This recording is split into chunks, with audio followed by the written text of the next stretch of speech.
All right, the next one is find the derivative chain rule. So it's been a while, but I looked at this one and I'm like, all right, I'm pretty sure I remember both the things, or both of this. So just remember when you're doing the derivative that we're going to take the derivative of 2x, these two quantities separately. Since they're separated by addition, we can do that. The first one, we're just going to use the power rule. We're going to take the power and multiply it by the coefficient, which is going to be 4. And then we're going to subtract the powers, which would be 1. So that will just be as 4x. Now the next one is, basically understanding how to do the chain rule here, because this is like really our kind of understanding here.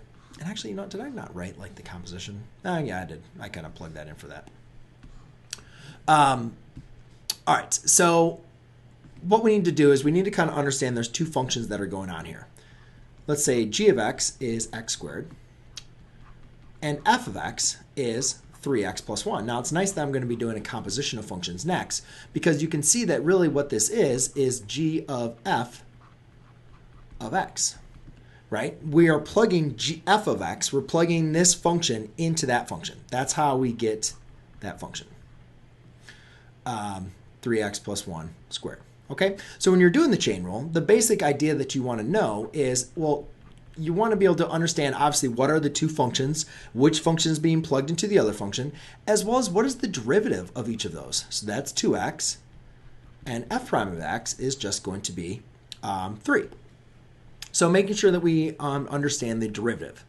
So basically what we're going to do is you are going to take the chain rule is going to be, in this case, let's see. So if you have something, you have g of f of x in this composition. So we typically, instead of using the g of f of x like we use in pre-calculus or algebra 2, we're going to want to use that formation. And so if I wanted to take the derivative, we're going to take the derivative of the outside, still plug in the original function, and then we're going to multiply that by the derivative of the inside function. So the derivative of the outside function, which is x squared, is going to be 2. But instead of x, we're going to plug back in f of x, which is 2x or 3x plus 1. And then we're going to multiply that by the derivative of 3x plus 1, which is 3. And now we can just go ahead and simplify this to give me a 4x. 2 times 3 is going to be 6. And then obviously we can continue simplifying this. Let's see, that'd be an 18x plus 6.